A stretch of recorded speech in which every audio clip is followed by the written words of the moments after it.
आज की ये कहानी सुमेधा नाम की लड़की की ऐसी हैरान कर देने वाली डरावनी कहानी है जिसे अगर आप लोग सुन लेंगे ना तो आप लोगों को सुनने में तो एक फिल्मी कहानी की तरह लगेगी। लेकिन सच बता रहा हूँ, ध्यान से सुनने के बाद आप लोगों की आज की और आने वाली काफ़ी रातों की नींद पूरी तरह से उड़ जाएगी दोस्तों। दरअसल ये वाकया एक बहुत ही छोटे से गांव का है। इस छोटे से गांव में सुमेधा नाम की एक बहुत ही खूबसूरत लड़की रहा करती थी। एक अमीर परिवार में जन्मी थी, प्रेस्टिजियस चाइल्ड थी। 2 बड़े भाई थे और सभी लोग इससे बहुत प्यार करते थे। गांव का एक एक इंसान, फैमिली मेंबर्स, पेरेंट्स और सभी लोग इनकी फैमिली को ज़रूरत से ज़्यादा रिस्पेक्ट भी देते थे। ज़्यादा पैसे वाले थे, रौबदार लोग थे। समय बीता और सुमेधा की उम्र भी बढ़ गई। सुमेधा बड़ी हुई। बड़ी होने के साथ साथ वो अब और भी ज़्यादा खूबसूरत दिखाई देने लगी थी। लेकिन जब खूबसूरती उसके पास आई तो घर में थोड़ी पाबंदियां लगना शुरू हो गई। सुमेधा अपनी तरह से अपनी जिंदगी नहीं जी पा रही थी। दुनिया को लगता था कि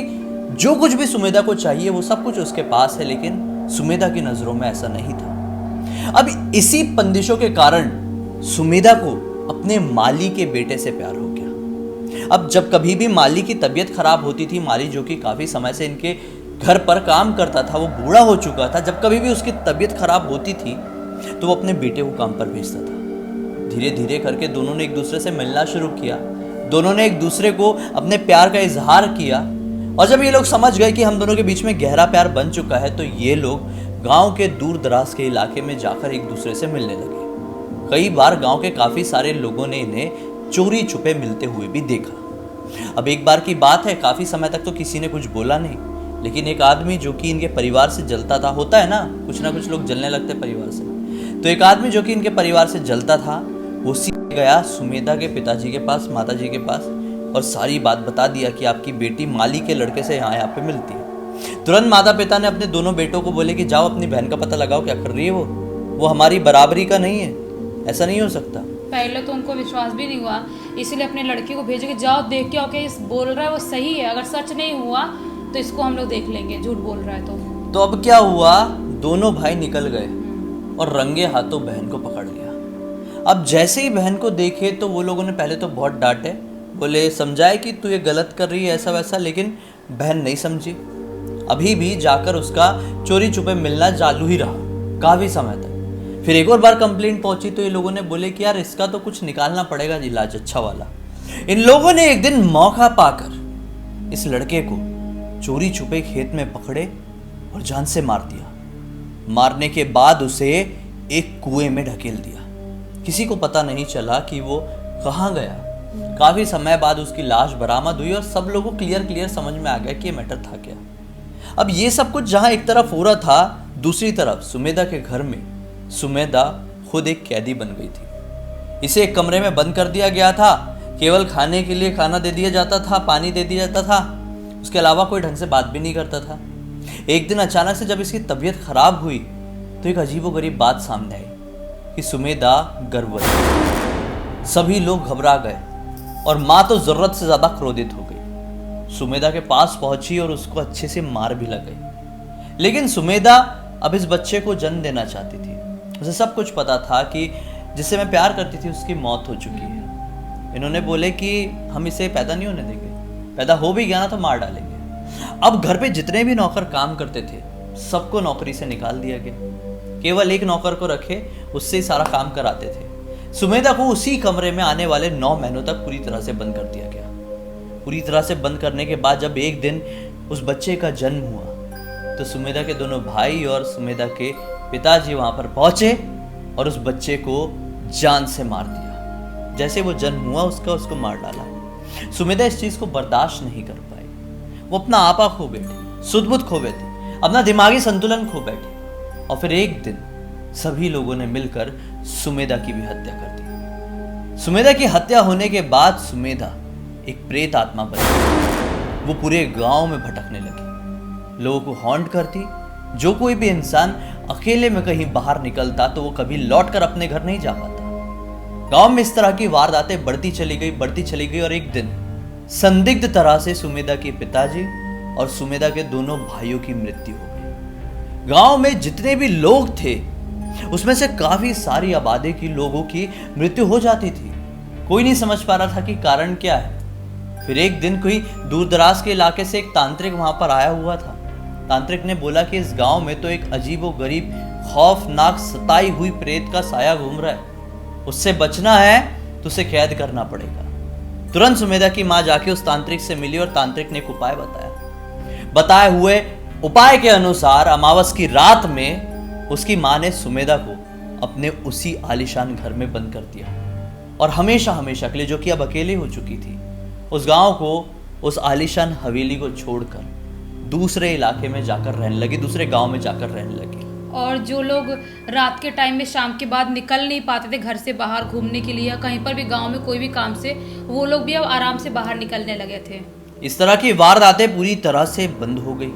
लोगों का इस तरह से मरना बंद हो गया। अब लोग खुलेआम रात में अकेले टहलने निकलते भी थे और सही सलामत घर पर वापस भी लौट जाते थे। ऐसे करते करते 30 साल बीत गए। 30 साल बाद एक राजेश नाम का लड़का उस गांव में पहुंचा। उसका ताल्लुक इस परिवार से कुछ नहीं था, बस वो यूं ही पहुंचा। दरअसल इस गांव में एक नैना नाम की लड़की रहती थी जो कि उसकी फ्रेंड थी। वो अपनी फ्रेंड के घर आया हुआ था। अब रुका है, किसी वजह से आया होगा। रात में बैठ के खाना वाना के बाद नैना और ये बात कर रहे थे और नैना ने सारी बात बताई, ये कहानी सुनाई, यही सुमेधा के घर की कहानी। राजेश को ये कहानी सुनकर उसके मन में क्यूरियोसिटी हुई। उसने बोला कि अगर उस घर में आज भी भूत रहती है सुमेधा की, तो मैं उसे देखना चाहता हूँ क्योंकि लोग बोलते हैं कि उसकी जो भूत थी वो बहुत ही ज़्यादा खूबसूरत थी। उसने सोचा कि खूबसूरत भूत कैसे होती है, मैं भी तो देखूँ ज़रा। उसने बहुत मना की नैना ने कि ऐसी ज़रूरत मत करना, कोई लौट कर नहीं आ पाया है, एक बार अगर उसे सुमेधा ने देख लिया तो। इसने बोली फिक्र मत करो, मैं देखूंगा। लेकिन वो तैयार नहीं थी। अब रात के तकरीबन 12:30 बजे जब घर के सारे लोग सो गए थे, ये चोरी से उठा और समझ गया था ना, वहाँ पे घर तो गांव में तो छोटे छोटे कम जगह पे घर होते हैं, तो समझ गया था कि हवेली तो एक ही और यहीं पे होगा। उस हवेली के सामने पहुंचा रात के 1 बजे के आसपास। ताला बंद था, पुराना सा ताला लगा हुआ था। पत्थर उठा के 4-5 बार में उस ताले को तोड़ दिया। अब जैसे ही अंदर घुसा तो बड़ी निगेटिविटी। 30 सालों से इस घर को कोई पलट कर देखा नहीं था, ताले नहीं खुले थे। वो अंदर जाता है, अजीब सी बदबू, अजीब सा वातावरण, अजीब सा माहौल, लेकिन कुछ भूत दिखाई नहीं दिया। उसने सोचा कि अरे शायद ऐसी ही कहानी थी। ऐसी मजाक कर रहे थे, मेरे को उल्लू बनाने की कोशिश कर रहे थे और गांव वाले भी इतने टाइम से उल्लू ही बनते आ रहे हैं। तो ऐसे में चिल्ला के बोलता है कि यहाँ पे तो कोई भूत नहीं है, मुझे फुकट में उल्लू बना रहे थे, अगर कोई भूत है तो मेरे सामने आके दिखाए। ऐसे चिल्ला के बोलने लगा था। लेकिन फिर भी कुछ सामने नहीं आया। चुनौतियों से ऐसी एनर्जीज नहीं घबराती। कोई सामने नहीं आया तो ये भी लौट कर जाने लगा। मेन दरवाजे के पास जैसे ही पहुंचता, अचानक से कंधे में किसी का टैपा। अब ये घबराया क्योंकि इस हवेली के अंदर इस समय अकेला था। जैसा ही पलटता है तो एक खूबसूरत सी लड़की इसके सामने खड़ी थी, जो कि पहले डेड फेस लेके खड़ी थी। फिर अचानक से बड़ी गंदी हंसी हंसती और बोलती है कि तुझे मुझे देखना था ना, देख, जी भर के देख, मैं यहीं पे रहती हूँ। ऐसा कहते कहते उसके बिल्कुल पास में आने लगी और अचानक से अपना एक बड़ा सा मुंह खोली। इतना बड़ा तो मुंह खोली होगी उसने, लंबे लंबे दांत लिए उसके मुंह के तरफ बढ़ी रही थी कि अचानक से उसे एक झटका लगा और वो पीछे हटी। और जैसे ही वो लड़का राजेश पीछे पलट कर देखा कि इसको झटका कैसे लगा, तो ये पाया कि एग्जैक्टली उनके पीछे वो जो फ्रेंड थी नेहा, हनुमान जी की तस्वीर लिए खड़ी थी। वो अचानक से चिल्लाते हुए पीछे भागी और सामने एक कमरा था।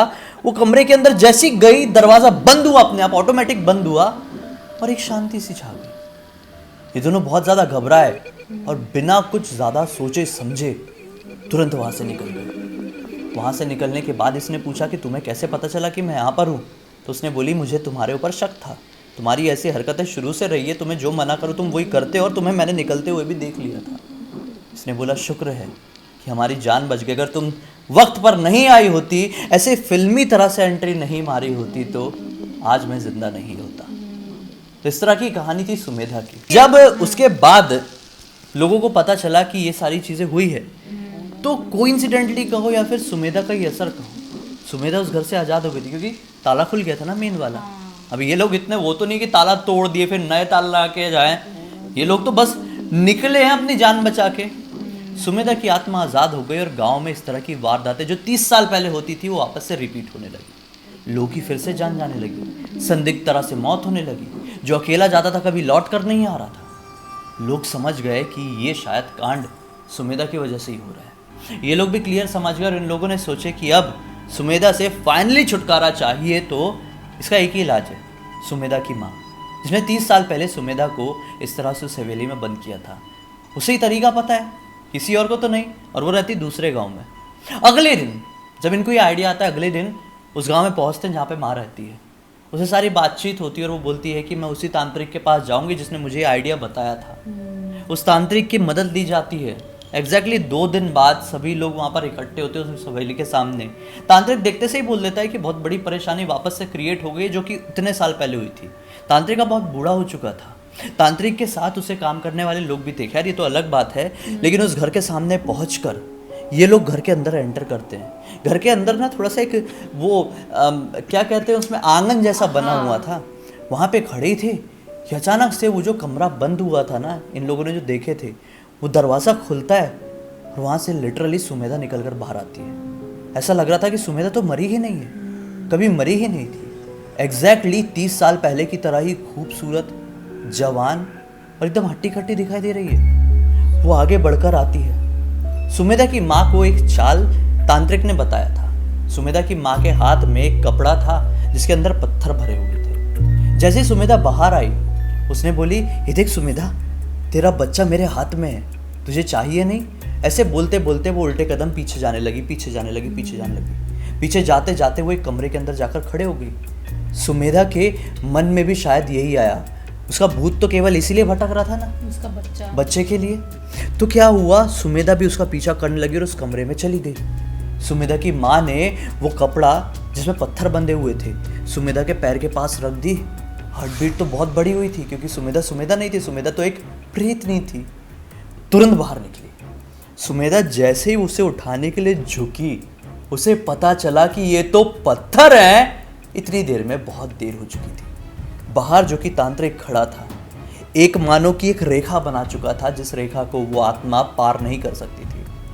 तुरंत दरवाजा बंद किया गया और 7 तालों को अभिमंत्रित करके वहां पर बांध दिया गया और ये कह दिया गया क्लियर कि अब कभी भी इस ताले को कोई नहीं खोलेगा। इन 7 तालों की जो चाबी होगी वो हमारे पास ही रहेगी और जिस किसी ने भी खोलने की कोशिश की तो इसके बाद सुमेधा इस पूरे गांव को बर्बाद करके रख देगी और फिर कोई नहीं बचा पाएगा। तब से लेकर आज तक माना जाता है कि वो ताले इसी तरह से बंद है और कुछ लोग तो ये कहते हैं कि वहाँ पर तो अब दीवार बनवा दी गई है कि कोई ताला देख ही ना पाए, तो इस तरह की सिचुएशन क्रिएट ही ना हो पाए। देखा जाए तो एक तरीके से ये भी साबित होता है कि भूत प्रेत भी इमोशनल होते हैं।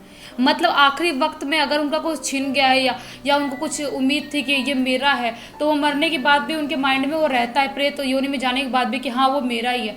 तभी तो अपने बच्चे के लिए ऐसे इमोशनल हो गई थी और दौड़ के आई थी पागल की तरह, क्योंकि वो चाहती थी मरने से पहले कि मैं अपने बच्चे को अच्छी लाइफ दूँ, उसको पढ़ाऊँ लिखाऊँ, अच्छा आदमी बनाऊँ, लेकिन नहीं कर पाई थी। यार कुछ भी कहो, ये कहानी सचमुच में बहुत ज़्यादा इंटरेस्टिंग, कमाल की थी, एकदम फ्लो में, एकदम फिल्म जैसी लगी, सुनाने में मज़ा आया। उम्मीद करता हूँ कि आप लोगों को भी इतनी अच्छी लगी होगी। लगी है तो कमेंट सेक्शन में कमेंट करके ज़रूर बताइए। आप लोग कमेंट नहीं करते यार, ज़रूर कीजिए, कम करते हो आजकल। लाइक करके चैनल को सब्सक्राइब करके बेल आइकन दबा के ऑल के ऑप्शन में क्लिक करना है, क्योंकि इसी तरह के हैरान कर देने वाले अनोखे खौफनाक वीडियोस आप लोगों के सामने रेगुलरली लेकर आते रहते हैं। इंस्टा के लिंक इस वीडियो के डिस्क्रिप्शन बॉक्स में क्लिक करके डायरेक्टली वहाँ पर पहुँच जाइएगा। हो सकता है आपकी कहानी आज की तरह ही अगले वीडियो में हम लोग पूरी दुनिया को सुना रहे हो। चलिए कल फिर से मिलते हैं, तब तक के लिए बहुत बहुत धन्यवाद। आपका दिन शुभ हो।